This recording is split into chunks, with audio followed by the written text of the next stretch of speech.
ಅಲ್ಲೇ ಗಾಲಡ್ತಿಕ್ಕಿನ ತಾಟ ಮೀನು ಎನ್ನ ನೇಬರ್ ಇಂಕು ಕೊರಿಯರ್ ಬಲೆ ಫ್ರೆಶ್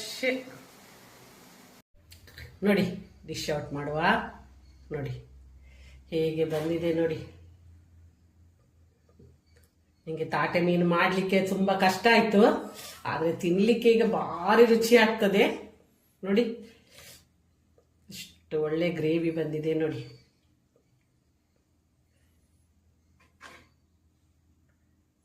ನೋಡಿ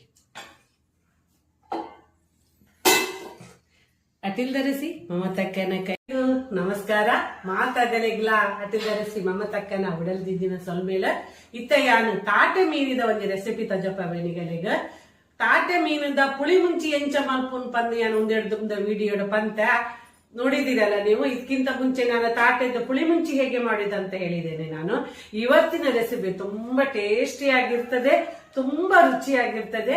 ಹೇಗೆ ಮಾಡುದಂತ ಹೇಳ್ತೇನೆ ನೋಡಿ. ತಾಟೆ ಮೀನು ಮಾಡ್ಲಿಕ್ಕೆ ತುಂಬಾ ಕಷ್ಟ ಆಯ್ತು. ತಾಟೆ ಮೀನನ್ನು ನಾನು ಮಾಡಿ ಚೆಂದ ಮಾಡಿ ತೊಳೆದು ಹಳದಿ ಮತ್ತು ಉಪ್ಪು ಹಾಕಿ ನೆನೆಸಿಟ್ಟಿದ್ದೇನೆ ನೋಡಿ. ನೋಡಿ ಇದು ಮೊಟ್ಟೆ ಉಂಟು, ಈ ಮೊಟ್ಟೆಯನ್ನು ನೀವು ಪದಾರ್ಥಕ್ಕೆ ಹಾಕಬಾರ್ದು, ಇದನ್ನು ಬೇರೆನೆ ಇದ್ ಮಾಡಿದ್ರೆ ಇದರಲ್ಲಿ ಕಹಿ ಇರ್ತದೆ. ಕಹಿಯನ್ನು ತೆಗ್ದಿದ್ದೇನೆ ನಾನು.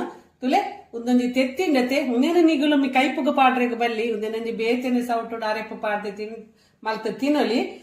ಇದ್ದೇಪನಾಕ ಕೈಪೆಂಡ ಕೈಪೆನ್ಲ ಏನು ಗೇದೆ ಕೈಪೆ ಗೆತ್ತುಂಡಲ್ಲ ಉಂದೇನು ಪಾಡ್ರೆಗೆ ಪೋಡ್ಜಿ ಕೈಪ ಹಾಳಾಪುಂಡು ನೋಡಿ. ಇದರಲ್ಲಿ ನಾನು ಒಂದು 10-15 ನಿಮ್ಗೆ ಖಾರಕ್ಕೆ ಅನುಗುಣವಾಗಿ ಮೆಣಸು, ಒಂದು 2 ಚಮಚ ಕೊತ್ತಂಬರಿ, 1 ಚಮಚ ಕರಿಮೆಣಸು, ಸ್ವಲ್ಪ ಸಾಸಿವೆ ಮತ್ತೆ ಸ್ವಲ್ಪ ಜೀರಿಗೆ, ಹುಳಿ ಹಾಕಿದ್ದೇನೆ. ಇದನ್ನು ಚೆಂದ ಮಾಡಿ ಪೇಸ್ಟ್ ಮಾಡಬೇಕು. ತುಲೆ ಇದು ಸಾಮಾನು ಮುಂಚಿ ಪುರೊಂಡತೆ ಒಂದೇನು ಪೂರ ಪೇಸ್ಟ್ ಮಾಡ್ಬೋದು. ಒಂದು ಪೇಸ್ಟ್ ಆಯ್ತು. ಇನ್ನೊಂದು ಪೇಸ್ಟ್ ನೋಡಿ, ಸ್ವಲ್ಪ ಕಾಯಿ ಇಟ್ಕೊಂಡಿದ್ದೇನೆ ನಾನು. ನೀರುಳ್ಳಿಯನ್ನು ಫ್ರೈ ಮಾಡಬೇಕು, ಅದಕ್ಕೆ ಕಾಯಿ, ಶುಂಠಿ, ಬೆಳ್ಳುಳ್ಳಿ ಹಾಕಿ ಫ್ರೈ ಮಾಡಿ ಇದನ್ನು ಪೇಸ್ಟ್ ಮಾಡಬೇಕು. ಸಹ ಹಾಕಿದ್ದೇನೆ ನಾನು ಇದನ್ನು ಪೇಸ್ಟ್ ಮಾಡುವ ನೋಡಿ. ನೀರುಳ್ಳಿ ಫ್ರೈ ಮಾಡಿದೆ, ಅರ್ಧ ಫ್ರೈ ಆಯಿತು. ಈಗ ಸ್ವಲ್ಪ ಶುಂಠಿ, ಸ್ವಲ್ಪ ಬೆಳ್ಳುಳ್ಳಿ ಹಾಕಿ ಫ್ರೈ ಮಾಡ್ತೇನೆ. ತುಂಬ ಕೆಂಪಾಗಬೇಕಂತಿಲ್ಲ ನೋಡಿ. ಈಗ ಸ್ವಲ್ಪ ಕಾಯಿ ಹಾಕ್ತೇನೆ, 1 ಹಿಡಿ ಕಾಯಿ. ಚಂದ ಮಾಡಿ ಫ್ರೈ ಮಾಡಿ. ಅರೆದಿಟ್ಟ ಮಸಾಲ ಇದು ಆಮೇಲೆ ಕಡೆಯಿನ ಮಸಾಲ ಒಂದು, ಅವೇ ಮಿಕ್ಸಿಗೆ ನಾನು ತಾರೈ ಪತ್ತಿದೇನು ಪಾಡಿಯ ನೋಡಿ. ಅದೇ ಮಿಕ್ಸಿಗೆ ನಾನು ತೆಂಗಿನಕಾಯಿ ಮತ್ತು ನೀರುಳ್ಳಿ ಹುರಿದದ್ದನ್ನು ಹಾಕಿದೆ. ಇದನ್ನು ಫೈನ್ ಪೇಸ್ಟ್ ಮಾಡುವ. ಎಣ್ಣೆ ಹಾಕಿದೆ, ಖಾರದ ಎಣ್ಣೆ ಪಾಡಿಯ 4 ಚಮಚ, ಮೆಂತೆ,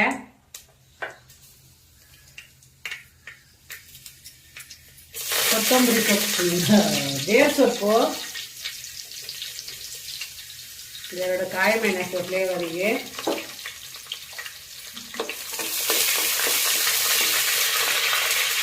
ಸ್ವಲ್ಪ ಶುಂಠಿ ಆಗ ತೆಗೆದಿಟ್ಟಿದ್ದೆಲ್ಲ ಮಿಕ್ಸಿಗೆ ಹಾಕೋದು, ಸ್ವಲ್ಪ ಸಾಕು. ಈರುಳ್ಳಿ ಬೇಡ, ಈರುಳ್ಳಿ ಗೊತ್ತಿ, 1 ಟೊಮೆಟ,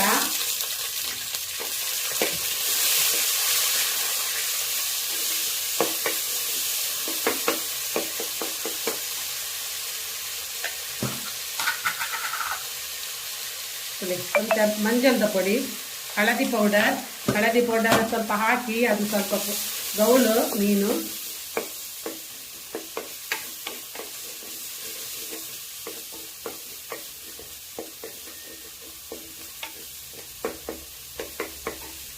ಈಗ ಕಡೆದಿಟ್ಟ ಮಸಾಲ ಹಾಕಿ.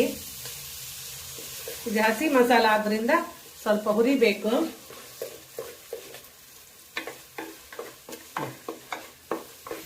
ರುಚಿಗೆ ತಕ್ಕಷ್ಟು ಉಪ್ಪು ಹಾಕಿ ಚಂದ ಮಾಡಿ ಇದನ್ನು ಹುರಿಯಿರಿ. ಈಗ ತಾಟೆ ಮೀನನ್ನು ಹಾಕ್ತೇನೆ. ಇದು ತಾಟೆ ಮೀನಂತಲ್ಲ, ಬಂಗಡೆ ಮೀನನ್ನು ಸಹ ಹೀಗೆ ಮಾಡ್ಕೊಳ್ಬಹುದು. ತಾಟೆ ಮೀನನ್ನು ವೆರೈಟಿ ವೆರೈಟಿ ಸ್ಟೈಲ್ ಅಲ್ಲಿ ಮಾಡಬಹುದು. ಈಗ ಚಂದ ಮಾಡಿ ಫ್ರೈ ಮಾಡೋದ್ರಿಂದ ಹುಳಿ ಖಾರ ಎಲ್ಲ ಚಂದ ಹಿಡಿತದೆ. ತುಲೆ ಶೋಕ್ ಮಲ್ತಿದಿಂಚ ಫ್ರೈ ಮಲ್ಪಲೆ ಈ ಸದಾಲ ತುಂಡಾಪುಜಿ ಮೀನು ಇತ್ತೇನೆ.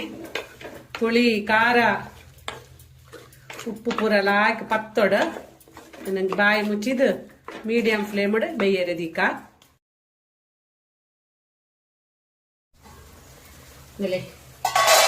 ನೋಡಿ. ತಾಟೆ ಮೀನು ಯಪ್ಪ ಎಷ್ಟು ಒಳ್ಳೆ ಬೆಂದಿದೆ ನೋಡಿ. ಇದು ಹೋಮ್ ಮೇಡ್ ಮಸಾಲ, ಕೊತ್ತಂಬರಿ ಪುಡಿ ಜೀರಿಗೆ ಪುಡಿ ಸಹ ಹಾಕ್ಬೋದು. ಆದ್ರೆ ಹೀಗೆ ಮಾಡಿದ್ರೆ ತುಂಬಾ ಟೇಸ್ಟ್ ಆಗ್ತದೆ ನೋಡಿ. ಈಗ ಈ ಪೇಸ್ಟ್ ನೀರುಳ್ಳಿ ಮತ್ತು ಕಾಯಿ ಶುಂಠಿ ಬೆಳ್ಳುಳ್ಳಿ ಪೇಸ್ಟ್ ಮಾಡಿದ್ದು ಹಾಕಿ ಹೀಗೆ ಮೆಲ್ಲ ತಿರುಗಿಸಿ ನಿಮಗೆ ಎಷ್ಟು ದಪ್ಪ ಬೇಕು ಅಷ್ಟು ದಪ್ಪ ಇಡಿ. ನೋಡಿ, ಹಲವು ಟೈಪಲ್ಲಿ ನಾನು ಮೀನಿನ ಮಸಾಲ ಮಾಡೋದನ್ನ ನಿಮಗೆ ತಿಳಿಸಿಕೊಟ್ಟಿದ್ದೇನೆ. ಕೆಲವು ಟೈಪ್ ಪುಡಿ ಅಂಗಡಿಗೆ ಬಂತೆ ಪುಳಿ ಮುಂಚೆ ಮಲ್ಪು ನಿಂಚ ಬ್ಯಾಚುಲರ್ ನಗಲು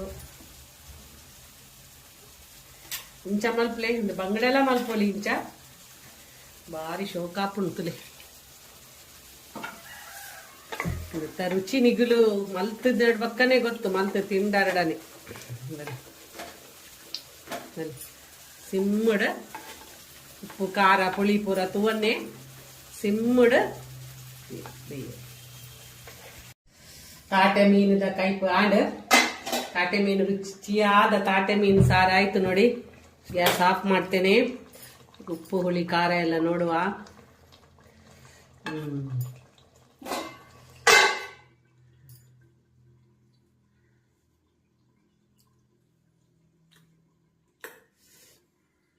ಭಾರಿ ಭಾರಿ ರುಚಿ ಆಗ್ತದೆ. ಉಪ್ಪು ಪುಳಿ ಖಾರ ಭಾರಿ ಶೋಕ ಆಗ್ತದೆ. ತಿನ್ನೋದಿನಗುಲ್ತಿ ನೋಡಿ ಜೋಕುಲು ತಾಟೆ ಮೀನ್ ಕೈಪು ತಿನ್ಪು ಜರಡ ಇಂಚವರ ಮಲ್ತದ ಕೊರ್ಲಿ ಅಗುಲು ತುಲೆ ಕುಡಾರ ಕೇನ್ ಮಲ್ಪ ತಿನ್ಪೇರು ನೋಡಿ. ಭಾರಿ ಟೇಸ್ಟ್ ಆಗಿದೆ. ಈ ತಾಟೆ ಮೀನ್ ಕೆಲವರು ತಿನ್ನುದಿಲ್ಲ ಮಕ್ಕಳು, ಅವರಿಗೆ ಈ ರೀತಿ ಪದಾರ್ಥ ಮಾಡಿ ಕೇಳಿ, ನಿಮ್ಮ ಹತ್ರ ಕೇಳಿ ಮಾಡಿಸ್ಕೊಂಡು ತಿಂತಾರೆ. ಅಷ್ಟು ರುಚಿಯಾಗಿದೆ. ನಾನು ಬಾಯಲ್ಲಿ ಹೇಳುದಲ್ಲ, ನೀವು ಈ ರೆಸಿಪಿಯನ್ನು ತಾಟೆ ಮೀನಿಗೆ ಅಂತಲ್ಲ, ಇದ್ರ ಬಂಗಡೆ ಬೂತಾಯಿ ಅಥವಾ ತೊರಕೆ ಮೀನು ಯಾವ ಮೀನನ್ನು ಕೂಡ ಹೀಗೆ ಮಾಡಿ ತುಂಬಾ ಟೇಸ್ಟ್ ಆಗ್ತದೆ. ಅದು ಪುಳಿ ಮುಂಚಿಯಲ್ಲಿ ಬೆಂದು ಆಮೇಲೆ ಈ ನೀರುಳ್ಳಿ ಮತ್ತು ಕಾಯಿದ್ದು ಗ್ರೇವಿ ಬಿದ್ರೆ ಇತ್ತಲ್ಲ, ಮಸಾಲ ಬಿದ್ರೆ ತುಂಬಾ ಟೇಸ್ಟ್ ಆಗ್ತದೆ. ನೀವೊಮ್ಮೆ ಟ್ರೈ ಮಾಡಿ, ತುಂಬಾ ಖುಷಿ ಆಗ್ತದೆ ನೋಡಿ. ಇಂತಹ ರುಚಿಯಾದ ತಾಟೆ ಮೀನಿನ ಗಸಿ ಮಾಡಬೇಕಾ? ವಿಡಿಯೋವನ್ನು ಎಲ್ಲಿಯೂ ತಪ್ಪದೆ ನೋಡಿ. ನೋಡಿ ಎಷ್ಟು ಒಳ್ಳೆ ಬಂದಿದೆ ನೋಡಿ ಗ್ರೇವಿ. ನೋಡಿ ಡಿಶ್ ಔಟ್ ಮಾಡುವ. ನೋಡಿ ಹೇಗೆ ಬಂದಿದೆ ನೋಡಿ. ನಿಮಗೆ ತಾಟೆ ಮೀನು ಮಾಡಲಿಕ್ಕೆ ತುಂಬಾ ಕಷ್ಟ ಆಯ್ತು, ಆದ್ರೆ ತಿನ್ಲಿಕ್ಕೆ ಈಗ ಭಾರಿ ರುಚಿ ಆಗ್ತದೆ ನೋಡಿ. ಇಷ್ಟು ಒಳ್ಳೆ ಗ್ರೇವಿ ಬಂದಿದೆ ನೋಡಿ.